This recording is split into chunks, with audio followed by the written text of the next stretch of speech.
একটা প্রশ্ন করি যে মহানবী করিম সাল্লাল্লাহু আলাইহি ওয়াসাল্লাম সময়ের সদ্ব্যবহার কিভাবে করতেন, এটা কি আমরা জানি? যদি আমরা জানতাম তাহলে কিন্তু আমরাও সময়ের বরকত পেতাম এবং সময় নষ্ট করা থেকে বেঁচে থাকতে পারতাম। সেই জন্য আজকের ভিডিওতে আমরা এরকম 4টি কথা বলবো সময় সম্পর্কে, তাহলে আমরা বুঝতে পারবো যে কি করে সময়ের সদ্ব্যবহার করতে হবে ইনশাআল্লাহ। প্রথম কথাটি হচ্ছে, যেটা ভূমিকা স্বরূপ, যে ইসলামের সময়ের গুরুত্ব কতটা প্রবল, কতটা অপরিসীম, জাস্ট আমরা একটা সূরা থেকে বুঝতে পারি যে আল্লাহ সুবহানাহু ওয়া তাআলা ওয়াল আসরি ইন্নাল ইনসানা লাফি খুসর, এই সূরার মধ্যে সময়ের শপথ করেছেন, যে সময়ের কসম করে আমি বলছি যে সমস্ত মানুষ ক্ষতির ভেতরে আছে, ক্ষতির মধ্যে পতিত হয়ে আছে। এই যে আল্লাহ সুবহানাহু ওয়া তাআলা, দেখেন আল্লাহ সুবহানাহু ওয়া তাআলা প্রাণের কসম কাটেন, আকাশের কসম কাটেন, সময়ের কসম কাটেন, তার মানে অত্যন্ত গুরুত্বপূর্ণ কোনো বিষয় ছাড়া আল্লাহ সুবহানাহু ওয়া তাআলা কিন্তু শপথ করেন না।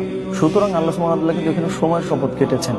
এবং 2 নম্বর যে কথা খুবই গুরুত্বপূর্ণ, সেটা হচ্ছে আল্লাহ নবী সাল্লাল্লাহু আলাইহি ওয়াসাল্লাম কিভাবে সময় সদ্ব্যবহার করতেন। লক্ষ্য করেন, আল্লাহ নবী সাল্লাল্লাহু আলাইহি ওয়াসাল্লাম কিন্তু ফজরের আগে উঠে যেতেন। এরকম কখনোই কিন্তু হয় নাই যে আল্লাহ নবী সাল্লাল্লাহু আলাইহি ওয়াসাল্লাম ফজরের আগে ওঠেন নাই। এই যে ভোরে জাগ্রত হয়, যেটা আমরা অনেকেই বলি মিরাকেল মর্নিং, এই বইটা আমরা হয়তো অনেকেই পড়েওছি।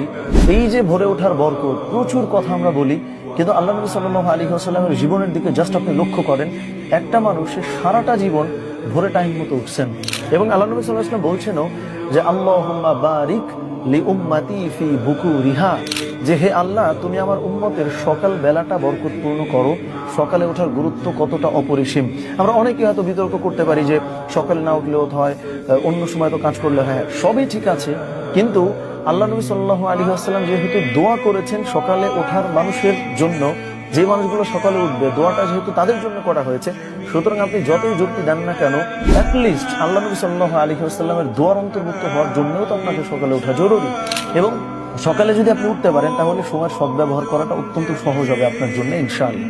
এবং 3 নম্বর হচ্ছে, মহানবী করিম সাল্লাল্লাহু আলাইহি ওয়াসাল্লাম কিন্তু প্রায়োরিটি সেট করতেন, অর্থাৎ প্রায়োরিটাইজেশন করতে জানতেন। সেটা কিভাবে?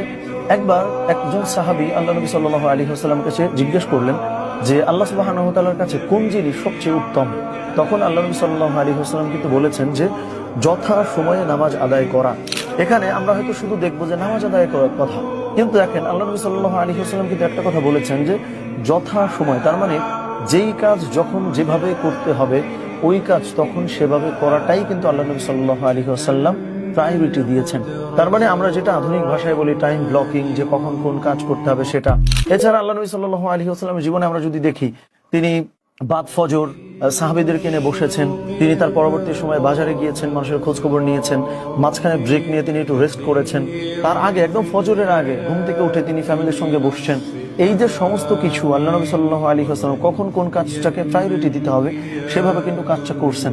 সুতরাং এইটাও যদি আমরা আসলে মেনে চলতে পারি, তাইলেও দেখেন আমরা কিন্তু সময়ের সদ্ব্যবহার নিশ্চিত করতে পারবো, সময়ের বরকতটি পাবো ইনশাআল্লাহ। এবং 4 নম্বরে খুবই গুরুত্বপূর্ণ একটা কথা, সেটা হচ্ছে ওয়ার্ক লাইফ ব্যালেন্স, যেটা আমি সহজ করে বাংলায় বলি যে কাজ এবং নিজের জীবন দুটোর মধ্যে আসলে ব্যালেন্স করতে পারা। দেখেন আমরা যে যা বলি না কেন, যত অজুহাত দেই না কেন, আলটিমেটলি এই জায়গায় এসে কিন্তু আমরা ফেসে যাই। সেটা কিভাবে? ধরেন আমরা জীবনে এত এনজয় করতে আরম্ভ করি যে আমরা আসলে কাজই করতে পারি না। যখন মন চাইতেছে ঘুমাইতেছি, যখন মন চাইতেছে ঘুরতে যাইতেছি, আমরা ধরেন কাজই করতে পারছি না। আবার অনেকেই আছেন এমন, এত বেশি কাজ করতেছি যে আমরা আমাদের নিজেদেরকে সময় দিচ্ছি না, ফ্যামিলিকে সময় দিচ্ছি না। এটা কিন্তু অনেক বড় অসুবিধা। এবং আমার মনে হয় যে জাস্ট এই জায়গাটা যদি কেউ সর্ট আউট করতে পারে, যদি কেউ এই জায়গাটা জাস্ট সমাধান করে ফেলতে পারে, তাহলে কিন্তু তার সব সমস্যার সমাধান হয়ে যায়। দেখেন আল্লাহ নবী সাল্লাল্লাহু আলাইহি ওয়াসাল্লামের ব্যাপারে এই কমপ্লেন কেউ দিতে পারবে না যে তিনি ফ্যামিলির হক আদায় করেন নাই। আল্লাহ নবী সাল্লাল্লাহু আলাইহি ওয়াসাল্লামের ব্যাপারে কোনো অমুসলিমও এই প্রশ্ন তুলতে পারবে না যে সে কোনো মানুষের সঙ্গে দুর্ব্যবহার করেছে, তার হক নষ্ট করেছে। আল্লাহ নবী সাল্লাল্লাহু আলাইহি ওয়াসাল্লামের ব্যাপারে এই কমপ্লেইনও কেউ দিতে পারবে না যে তিনি মদিনার মতো এত বড় রাষ্ট্র চালাচ্ছেন, তিনি ফ্যামিলি চালাচ্ছেন, রাষ্ট্র পরিচালনার ব্যাপারে তিনি অবহেলা করেছেন। এই কমপ্লেইন আপনি খুঁজে দেখেন, কেউ কিন্তু দিতে পারবে না। এই যে দুর্দান্ত উপায়ে আল্লাহ নবী সাল্লাল্লাহু আলাইহি ওয়াসাল্লাম কাজ এবং জীবন দুটোর মধ্যে যে ব্যালেন্স করেছেন, এই ব্যালেন্সটা করতে পারলেও কিন্তু সময়ের বরকত পাওয়া যায়। সো আমরা খুব সংক্ষেপে আবার যদি একটু সাম আপ করি, যেটা বললাম যে ইসলামের সময়ের গুরুত্ব অপরিসীম। এবং আল্লাহ নবী সাল্লাল্লাহু আলাইহি ওয়াসাল্লাম কিন্তু বলেওছেন যে দুটো জিনিসের গুরুত্ব মানুষ সময় মতো বোঝে না। একটা হচ্ছে সুস্থতা, আর একটা হচ্ছে অবসর। তার মানে আপনার হাতে যে সময়টুকু আছে ওইটা সদ্ব্যবহার করতে পারা, এবং আপনার বডিতে, আপনার দেহে যে শক্তি আছে ওটার সদ্ব্যবহার করা। এটা কিন্তু আল্লাহ নবী সাল্লাল্লাহু আলাইহি ওয়াসাল্লাম বলছেন। এবং আল্লাহ নবী সাল্লাল্লাহু আলাইহি ওয়াসাল্লাম তাহলে কি করলেন? টাইম ব্লকিং করলেন, যে কখন কোন কাজটি করতে হবে। তিনি ভোরে জাগ্রত হচ্ছেন, তিনি কোন কাজ আগে করতে হবে প্রায়োরিটি দিতে পারছেন, তিনি কাজ এবং জীবনের মধ্যে ব্যালেন্স করতে পারছেন।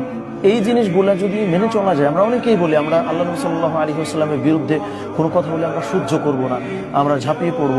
এই যে আল্লাহ নবী সাল্লাল্লাহু আলাইহি ওয়াসাল্লামের প্রতি আমাদের যে অটুট ভালোবাসা, অফুরন্ত ভালোবাসা, এই ভালোবাসার একটা বহিঃপ্রকাশ কিন্তু এটাও যে আল্লাহ নবী সাল্লাল্লাহু আলাইহি ওয়াসাল্লাম জীবনে কতখানি প্রোডাক্টিভ ছিলেন ওইটা হবার আমি চেষ্টা করব। এটাও কিন্তু আল্লাহ নবী সাল্লাল্লাহু আলাইহি ওয়াসাল্লামের প্রতি ভালোবাসার একটা বহিঃপ্রকাশ।